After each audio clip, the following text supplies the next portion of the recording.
నమస్తే welcome to Y news నేను పుష్ప అంబేద్కర్ కోనసీమ జిల్లా ముమ్మిడివరం జిఎల్ఎఫ్ ఫంక్షన్ హాల్లో 4వ రజక ఆకాంక్ష సభ ప్రభుత్వ పథకాల అవగాహన కార్యక్రమం ఘనంగా జరిగింది. ముఖ్య అతిథులుగా ప్రభుత్వ whip Datla Buchibabu, Andhra Pradesh Rajaka welfare corporation chairman C Savitri హాజరయ్యారు. ఈ సందర్భంగా సావిత్రి మాట్లాడుతూ ప్రస్తుత ఆధునిక యుగానికి అనుగుణంగా రజక వృత్తిదారులు ఆధునికతను అందిపుచ్చుకోవాల్సిన అవసరం ఉందన్నారు.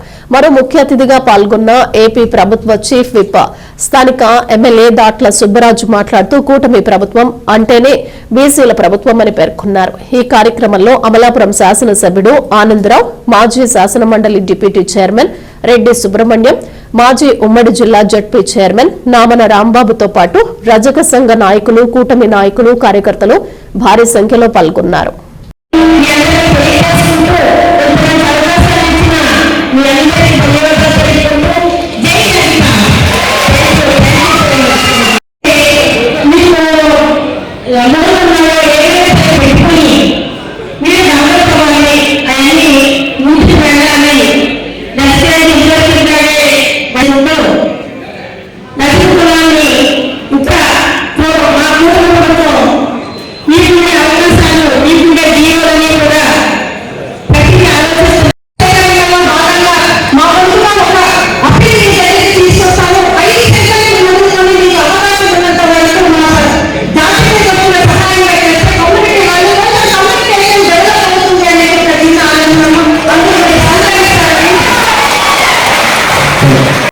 అందరికీ నమస్కారం. ఆంధ్రప్రదేశ్ రాష్ట్రంలో ఎన్డీఏ కూటమి ప్రభుత్వం ఏర్పడిన తర్వాత మొదటగా రజక వెల్ఫేర్ అండ్ కార్పొరేషన్ చైర్మన్గా మా సోదరి కర్నూలు జిల్లా ఆదోని నుండి బీజేపీకి ప్రాతినిధ్యం కల్పిస్తూ మరి సావిత్రి అమ్మగారిని కార్పొరేషన్ చైర్పర్సన్గా నియమిస్తూ మమ్మల్ని అందరినీ కూడా డైరెక్టర్గా నియమించడం జరిగింది. రజక జాతిని మన జాతికి ఎలా ఉపయోగపడాలనే లక్ష్యంతో మా బోర్డు డైరెక్టర్లు, మా చైర్మన్ గారితో ప్రాంతీయ వారీగా, జోన్ వారీగా మేము రజక ఆకాంక్ష సభలు నిర్వహిస్తూ మరి రాజమండ్రిలో చేసాం.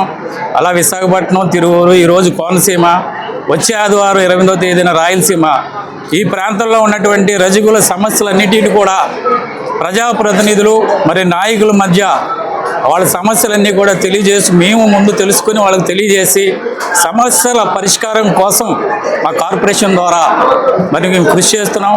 మా కార్పొరేషన్కి మరి నరేంద్ర మోడీ గారు కానీ, రాష్ట్ర ముఖ్యమంత్రి చంద్రబాబు నాయుడు గారు కానీ, అలాగే ఉప ముఖ్యమంత్రి పవన్ కళ్యాణ్ కానీ మా సమస్యలు ఏదైనా ఉంటే కూడా వాళ్ళందరూ దృష్టికి తీసుకెళ్తే వాళ్ళందరూ కూడా స్పందించి వెంటనే సమస్యలు తీసుకొస్తున్నారు.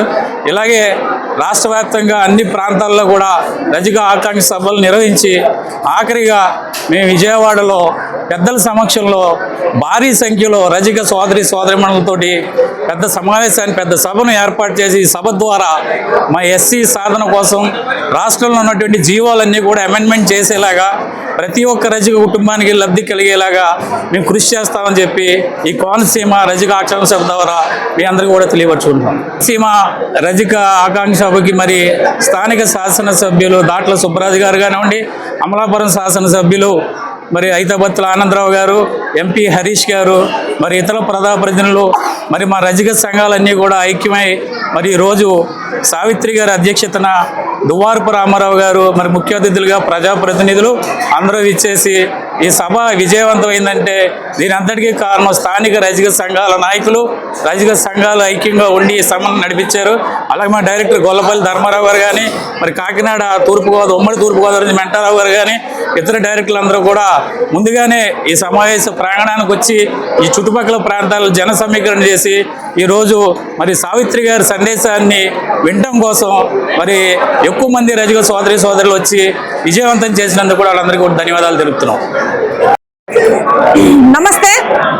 ఈరోజు 4వ రజక ఆకాంక్ష సభకు విచ్చేసిన రజక సోదరులందరికీ కూడా కృతజ్ఞతా భావంతో ఈ రజక ఆకాంక్ష 4వ సభను ఇంత విజయవంతంగా తీసుకెళ్లిన రజక సంఘాల నాయకులకు, అమలాపురం అలాగే ముమ్మిడివరం తాలూకా రజక సంఘాల నాయకులకు అలాగే వారి ప్రతినిధులకు, దీన్ని కండక్ట్ చేసిన డైరెక్టర్స్ కి అందరికీ కూడా నుండి ప్రత్యేక ధన్యవాదాలు తెలుపుతున్నాను.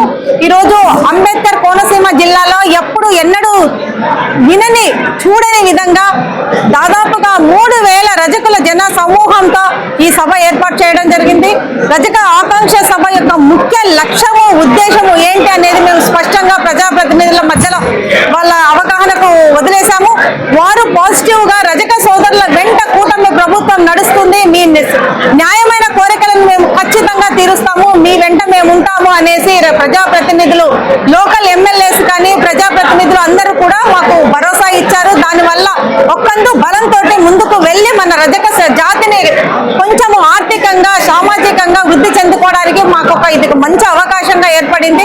సో రజక ఆకాంక్ష సభ 4వ సభను ఇక్కడ ఏర్పాటు చేసుకొని విజయవంతంగా దిశగా పయనిస్తున్న రజక సోదరులందరికీ మరొక్కసారి నమస్కారాలు తెలియజేస్తూ రజక ఆకాంక్ష 5వ సభను కూడా రాయలసీమలో మొదటగా ఈ నెల 28వ తారీఖు అంటే వచ్చే ఆదివారం అది కూడా దిగ్విజయంగా ముగించాలని, దానికి అందరు రజక సోదరులు తోడ్పాటు ఇస్తారని ఆకాంక్షిస్తూ ఈ రజక సభ ద్వారా రజకుల యొక్క డిమాండ్స్ అయితే ఏమున్నాయో, రజకుల యొక్క మనసులోన రజకుల యొక్క ఉన్నతికి ఏం కావాలనేది ఒక స్పష్టమైన అవగాహనను కల్పించాము. ప్రభుత్వము గత 25 ఏళ్ల కిందటి నుండి మనకు ఏదైతే గవర్నమెంట్ మాకు ఇచ్చిందో జీవోస్ అవన్నిటి కూడా ప్రతి రజక సోదరునికి అవగాహన కల్పించే విధంగా మేము ఎక్స్ప్లెయిన్ చేసాము. ఆ జీవోస్ కూడా ఆల్మోస్ట్ అందరికీ రిలీజ్ చేసి ఇచ్చాము. సో ఈ విషయాలలో రజకుల యొక్క అభ్యుదయం మేము కోరుకుంటున్నాము. నాయకత్వ లక్ష్యం ఇక్కడి నుండే మొదలు కావాలని, నాయకులుగా ఎదుగుతారని భావిస్తూ జై రజక, జై జై రజక.